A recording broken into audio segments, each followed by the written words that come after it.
नमस्कार।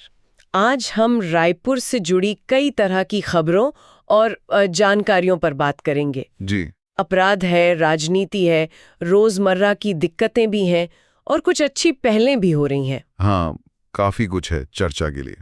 तो चलिए कोशिश करते हैं इन अलग-अलग कड़ियों को जोड़कर समझने की कि रायपुर में आजकल मतलब चल क्या रहा है। बिल्कुल।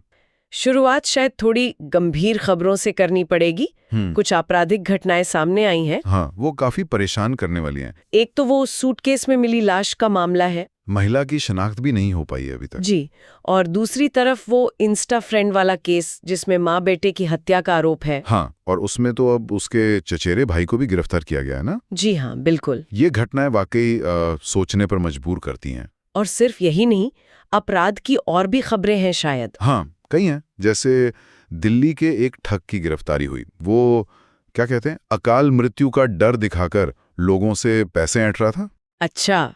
कितने? करीब 28 लाख रुपए ठगे थे उसमें। अरे बाप रे।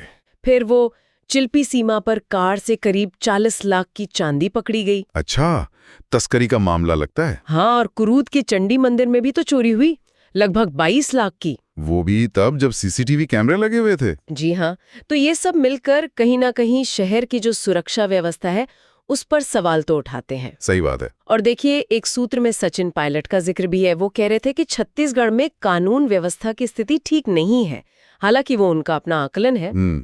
तो ये तो हुई अपराध की बात। दूसरी तरफ राजनीतिक और प्रशासनिक गलियारों में भी काफी कुछ चल रहा है। जी, वहाँ भी हलचल कम नहीं है। पॉलिटिकल अफेयर्स कमेटी में अनुशासनहीनता पर सख्ती की बात हो रही है। फिर कृषि संग्रह में कोई नियुक्ति हुई है बिना पद के। हाँ, उस पर सवाल उठ रहे हैं।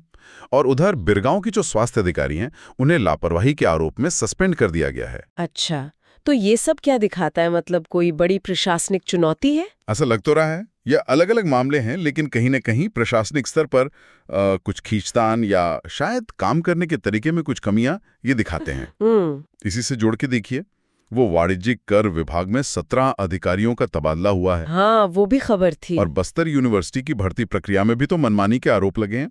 पारदर्शिता पर सवाल है वहाँ। अच्छा। तो ये सब एक तरह से प्रशासनिक उथल-पुथल का हिस्सा लग रहा है। और राजनीति में पार्टियों के अंदर भी कुछ चल रहा है? हाँ, सूत्रों में ये बात भी आई है कि कुछ अनुभवी नेता संगठन को मतलब उतने सक्रिय तरीके से नहीं चला रहे। निष्क्रियता की बात कही गई है। अच्छा, ये तो पार्टी की अंदरूनी बात हुई। जी। और भाजपा ने डॉक्टर मुखर्जी की पुण्यतिथि को बलिदान दिवस के रूप में मनाया।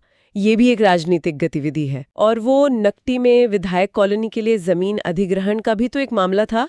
ग्रामीण विरोध कर रहे थे। हाँ, वो मुद्दा भी है। विकास और जमीन अधिग्रहण